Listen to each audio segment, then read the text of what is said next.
Hotstar Specials Goli Soda Rising now streaming on Disney Plus Hotstar. Your dream vacation to Turkey starts from rupees 79,999 only with GT Holidays. இந்த 38 பேரும் கிட்டத்தட்ட ஒரு 67 முறைகள் அந்த பெண்ணை வந்து இந்த பாலியல் வன்புணர்வுக்கு ஆளாக்கி இருக்கிறாங்க. அவருடைய படம் வருது டிவியில, அதை பார்த்த உடனே இந்த பொண்ணு வந்து கத்துது, இவரு என்னை வந்து கெடுத்த ஆட்கள்ல இந்த ஆளும் ஒருத்தர், காங்கிரஸ் கட்சி பிரமுக தலைவர். அவர் மஸ்கட்ல போய் இந்த கேஸை பத்தி பேசுறாரு. அவர் பேசும்போது சொல்றாரு, அந்த பொண்ணு வந்து சாதாரணமான பொண்ணு இல்லைங்க, அது தொழில்முறை வேசிங்க. கேரளாவே திணறி திண்டாடி திக்கித்து போயிடுது. இப்படி ஒரு ஜட்ஜ்மெண்ட்டா, இது என்ன, இது ஏன் வந்துச்சு, எப்படி வந்துச்சு அப்படின்ற மாதிரி திணறி போறாங்க. அப்போ கேரளாவே திணறும் போது இந்த தனி குடும்பம், சின்ன குடும்பம், இது என்ன பண்ண சொல்லுங்க. ஜெயிலுக்கு போறான், ஜெயிலுக்கு போய் 2 வருஷம் இருக்கிறான். இருந்துட்டு எப்படி தான் வாங்கினானே தெரியலைங்க, அவன் ஒரு பெயில வாங்குறான். ஓ, நான் பெயில் பரவல் கிடையாதுன்னு சொன்னாங்க. ஆமா, இந்த இவன் இருக்கான தர்மராஜன், அவனுக்கு வந்து 25,000 ரூபாய் ஃபைனு, 5 ஆண்டுகள் சிறை தண்டனை. மற்றவங்க எல்லாரையும் விடுவிக்கப்படுகிறார்கள்.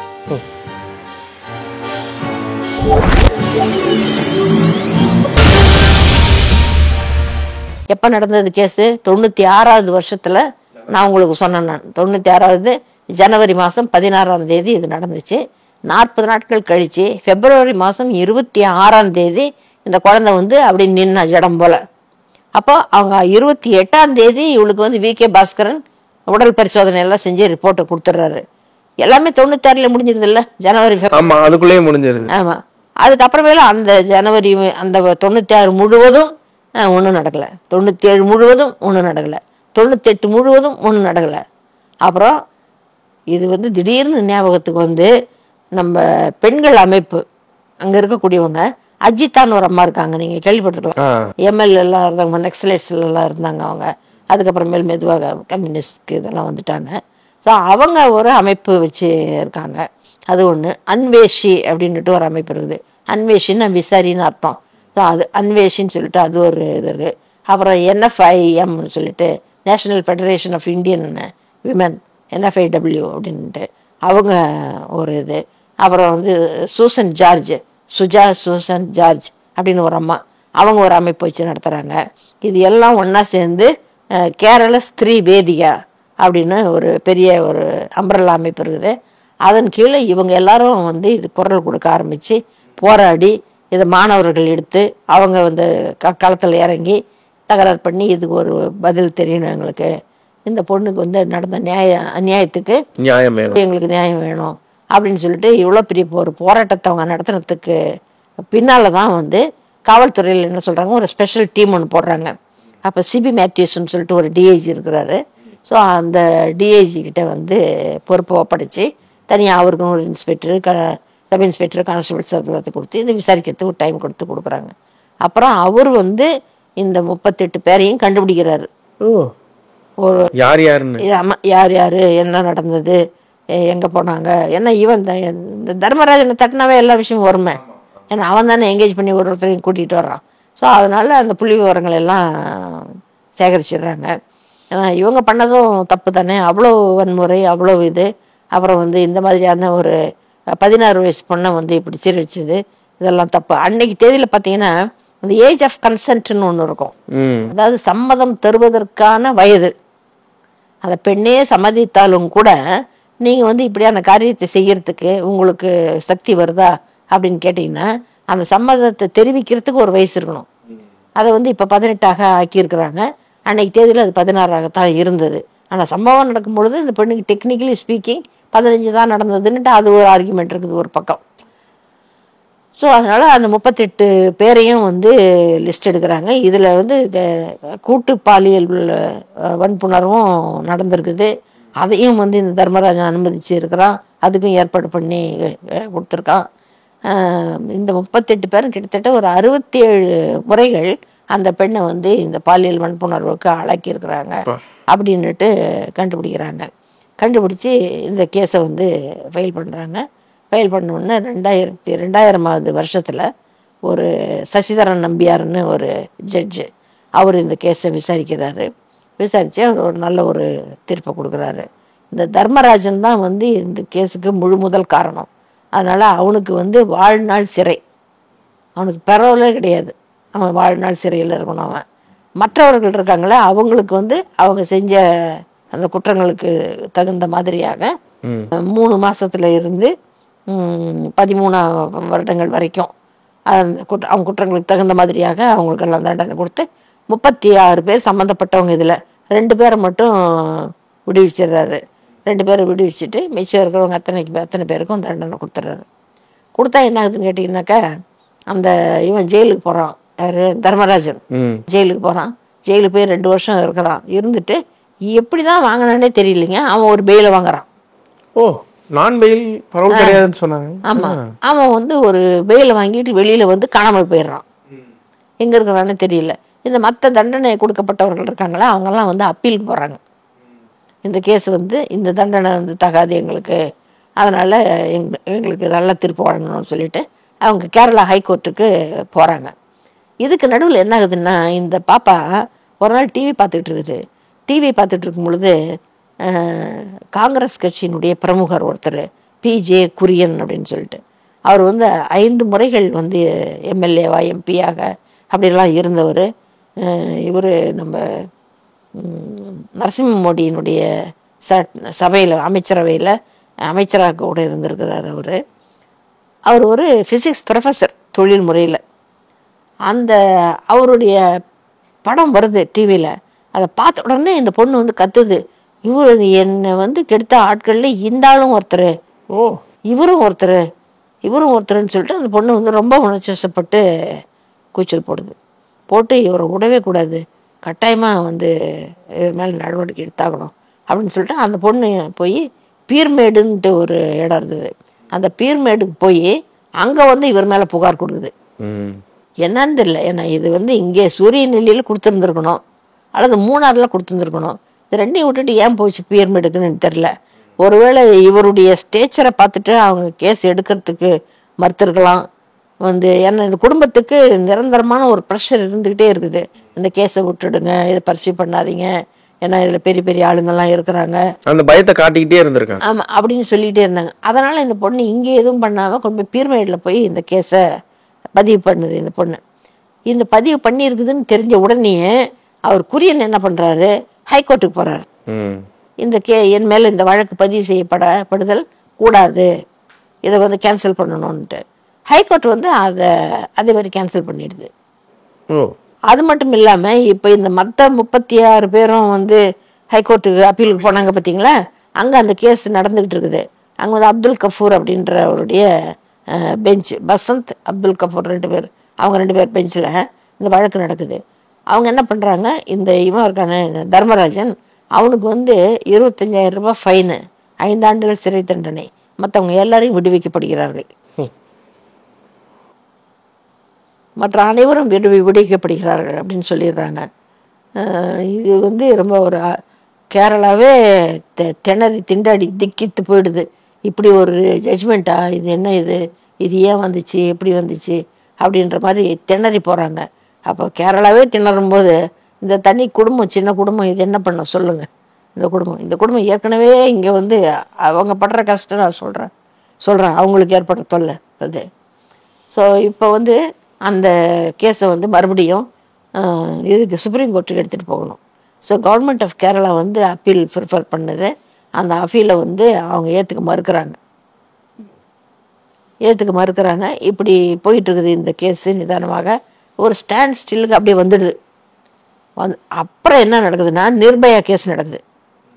அந்த நிர்பயா கேஸ் நடந்ததுக்கு பின்னால் நான் சொன்ன பெண்கள் அமைப்பெல்லாம் இருக்குது பார்த்தீங்களா, அவங்கெல்லாம் அப்போ தான் மறுபடியும் ஒன்று கூடி பேசி, ஆமாம்மா நம்ம கேஸ் கூட அது மாதிரி 8 வருஷமாக எந்த செயல்பாடும் இல்லாமல் அப்படியே தானே இருக்குது, ஸோ அந்த கேஸில் நம்ம நடவடிக்கை கோருவோம் அப்படின்ட்டு அவங்க மறுபடியும் போராட்டத்தை தொடங்குறாங்க. அந்த மறுபடியும் அவங்க போராட்டத்தை தொடர்ந்ததுக்கு பின்னால் இதை வந்து சுப்ரீம் கோர்ட்டில் இந்த கேஸை விசாரணைக்கு எடுக்கிறாங்க.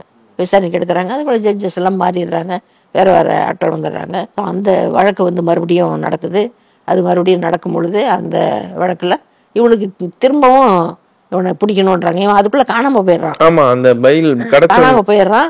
எங்கேயோ இருந்துக்கிட்டு சும்மா இல்லாமல் கர்நாடகாவில் ஒரு அடையாளம் தெரியாத ஒரு இடத்திலிருந்து இவர் பேசுகிறாரு, தர்மராஜன் பேசுகிறார் அப்படின்ட்டு பத்திரிக்கைக்காரங்க அங்கே போய் அவனை பிடிச்சி, போலீஸால் பிடிக்க முடியல, பத்திரிக்கைக்காரங்க போய் அவனை பிடிச்சி அவனை ஒரு பைட் வேறு எடுத்து அவன் சொல்கிறத வந்து இந்த கேஸை பற்றி அவங்ககிட்ட ஒரு இன்டர்வியூ ஒன்று வாங்கி அதை ஒளிபரப்புகிறாங்க.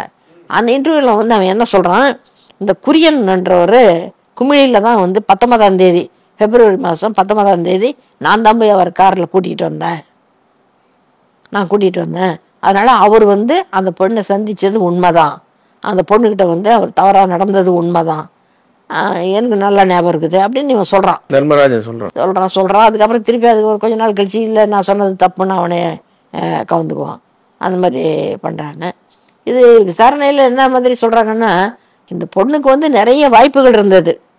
என்னன்னு கேட்டிங்கன்னா, அவன் கொண்டு போய் பஸ் ஸ்டாண்டில் நிற்க வைக்கிறான், எர்ணாகுளம் பஸ் ஸ்டாண்டில் நிற்கிது. அப்போ எடுத்துகிட்டு ஒரு ஓட்டம் ஓடலாம் இல்லைங்களா, ஒரு குரல் கத்தலாம் இல்லையா, காப்பாற்றுங்கன்னு சொல்லிட்டு.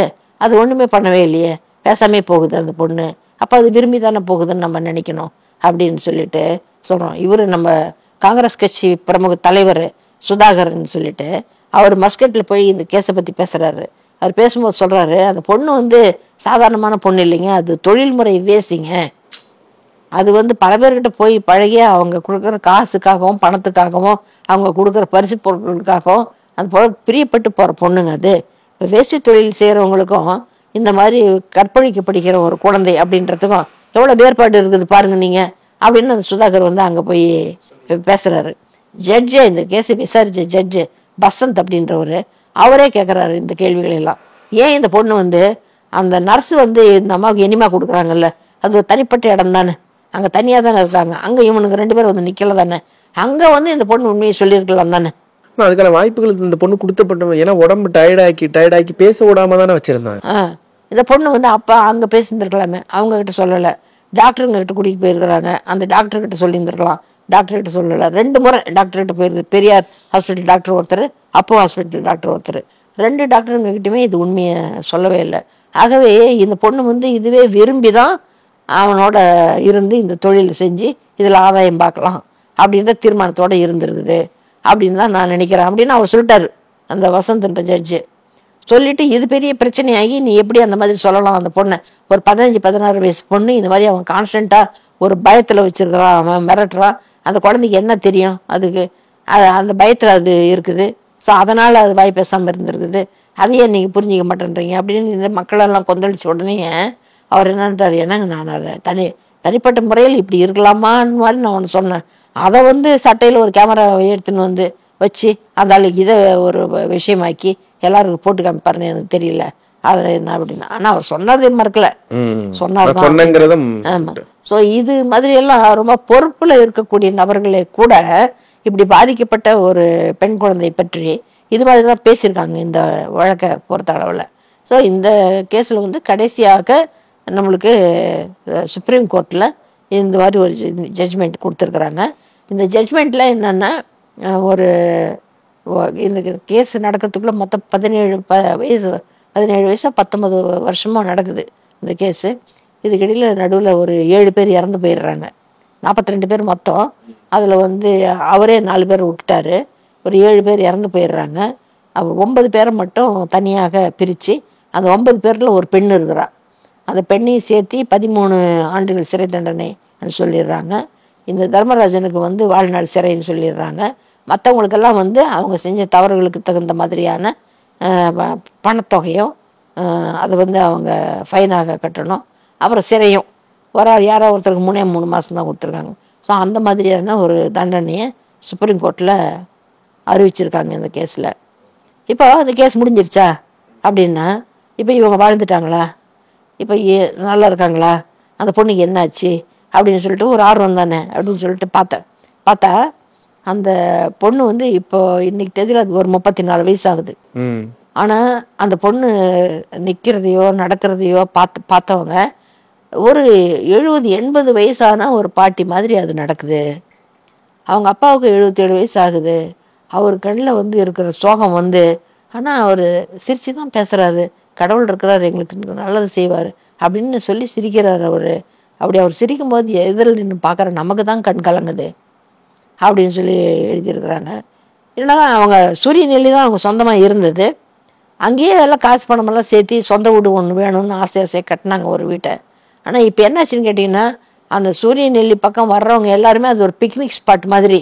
இதுதான் அந்த வீடு, இந்த வீட்டு பெண்ணை தான் வந்து 40 நாள் கொண்டு போய் வச்சுருந்தாங்க, 38 பேர் கற்பழித்தாங்க, 67 முறை கற்பழித்தாங்க அப்படின்ட்டு அது ஒரு வேடிக்கை பார்க்குற மாதிரி. எவ்வளோ ஒரு கொடுமை இல்லை. அதை வந்து தாங்கிக்கவே முடியல அதனால். ஸோ அதனால் அவங்க அந்த வீட்டையே விட்டுட்டு கோட்டயத்துக்கு போனாங்க.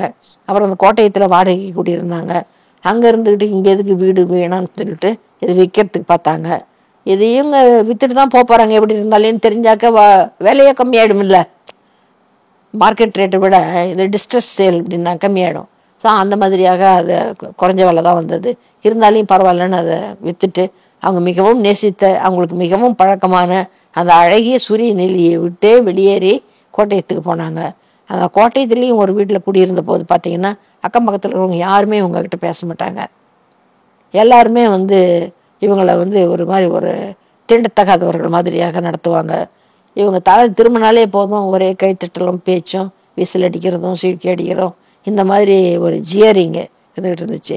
அதனால் அந்த வீட்டில் இருக்க முடியல, அங்கேருந்து வேறு இடத்துக்கு போனாங்க. ஸோ அங்கே போய் வேலை பார்த்து வீடு பார்த்து அங்கே போய் குடியிருந்தாங்க.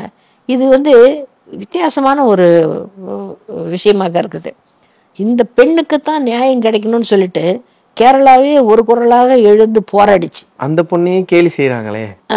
ஆனாக்க இங்கே பார்த்தீங்கன்னா ஒரு மினி ஸ்கூல் ரேட்டில் நீங்கள் பார்த்தீங்கன்னா, ஒரு மைக்ரோஸ்கோப்பிக் வியூவில் பார்த்தீங்கன்னா, அந்த பெண் இருக்கிற இடத்த சுற்றி இருக்கிறவங்க அந்த பெண் இப்படி நடத்துகிறாங்க, அவங்க உறவுக்காரங்களே அப்படி நடத்துகிறாங்க அந்த பெண்ணை. அதனால் அந்த அவங்க வந்து யாரோடையும் கலந்துக்கிறதில்ல.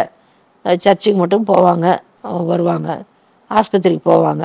இது 2 தான் அவங்க போகக்கூடிய இடங்கள். வேறு நண்பர்களே கிடையாது. நான் சொன்னேன்ல, இந்த ப்ரொஃபஸர் அந்த டீச்சர் ஒருத்தர் இருக்காங்களே, சூசன் ஜார்ஜ்னு, அந்த அம்மா ஒருத்தர் தான் இவங்களுக்கு சிநேகிதர். அதை விட்டால் வேறு சிநேகிதர்களும் கிடையாது. இப்படி ஒரு சோகமான வாழ்க்கை. அந்த பொண்ணுக்கிட்ட கேட்குறாங்க, உங்களுக்கு திருமணம் செய்து கொள்றதுக்கு ஆசை இருக்குதான்னு. இல்லவே இல்லை. ஏன்னு கேட்டால், என்றைக்கு நான் திருமணம் செஞ்சுக்கிட்டாலையும் என்னை திருமணம் செஞ்சுக்கிற ஆளையும் சேர்த்து இந்த இவங்கெல்லாம் கேலி பேசி பாழ் பண்ணிவிடுவாங்க. என்னுடைய உடல்நிலையும் அவ்வளோ உற்சாகமானதாக இல்லை. ஸோ அதனால் எனக்கு திருமணத்துக்கு நியாயம் செய்ய முடியாது, அதனால் எனக்கு அது வேணாம். ஒரு குழந்தைய ஏதாவது எடுத்து வளர்க்க விரும்புகிறீங்களான்னு. இல்லை, எனக்கு அதுக்கான ஆரோக்கியம் கூட எனக்கு இல்லை. இந்த 40 நாள் அவங்களோட வாழ்க்கையை மாற்றிருச்சு. அது மன சோர்வு இருக்குது பார்த்தீங்களா, இந்த பட்ட பாடு, கோர்ட்டுக்கு அலைஞ்சது, இந்த அக்கம் பக்கத்தில் இருக்கிறவங்களாம் கேலி பண்ணுறது, எல்லாமே சேர்ந்து அவங்களுடைய அந்த மனசில் இருக்கக்கூடிய உற்சாகம் போயிடுச்சுன்னு சொன்னாக்க, நம்பிக்கை போயிடுச்சுன்னு சொன்னால், அதுக்கப்புறம் நீங்கள் வந்து நிற்கிறது நடக்கிறது எல்லாமே ஒரு சுவையாக தான் இருக்கும் உங்களுக்கு. ஸோ அந்த மாதிரி ஆயிடுச்சு, அந்த குடும்பத்துக்கே அந்த மாதிரி தான் ஆயிடுச்சு. ஸோ அந்த அக்கா மட்டும் வந்து நர்ஸ் வேலை பார்க்குது. அது இப்போ ஏதோ மிடில் ஈஸ்டில் வேலை பார்த்துக்கிட்டு இருக்குது. இங்கே தங்கச்சிக்கு நடந்த இந்த கொடுமை எல்லாத்தையும் பார்த்துட்டு அந்த பொண்ணு அவளும் கல்யாணம் பண்ணிக்காத விட்டா. எனக்கும் கல்யாணம் வேணான்ட்டா.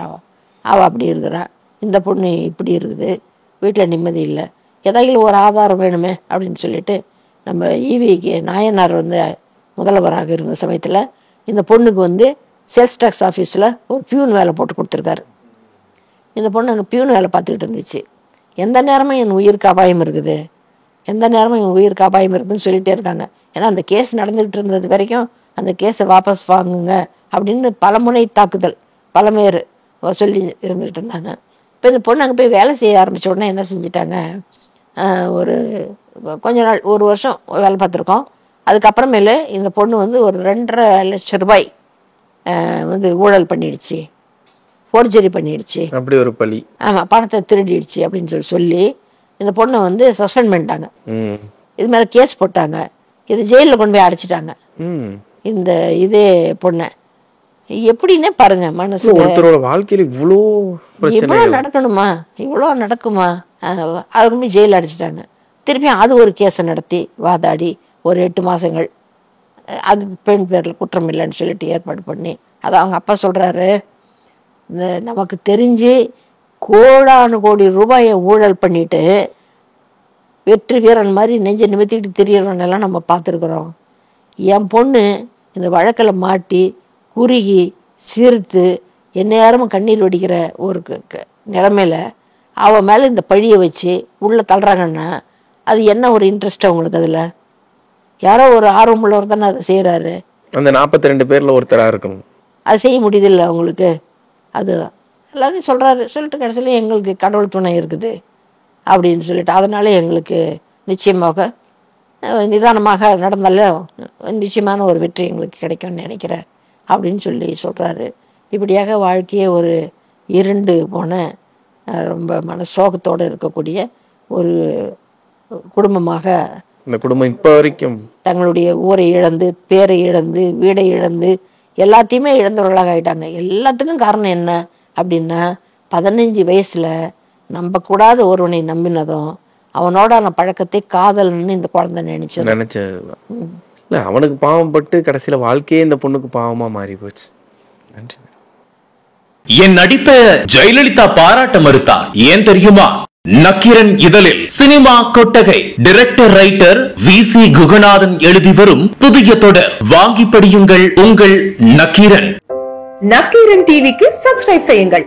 உங்கள் ஆதரவே எங்கள் பலம். ஆசிரியர்களுக்கு நண்பனாகவும் மாணவர்களுக்கு ஆசானாகவும் திகழும் தேர்வு வழிகாட்டி. ஒவ்வொரு பாடத்திற்கும் அனுபவமிக்க ஆசிரியர்களின் துல்லியமான தெளிவான விடைகள். CNC இருக்கு, தேர்வு பயம் எதற்கு? இது தீரன் பப்ளிஷிங் ஹவுஸ் விற்பனை வெளியீடு.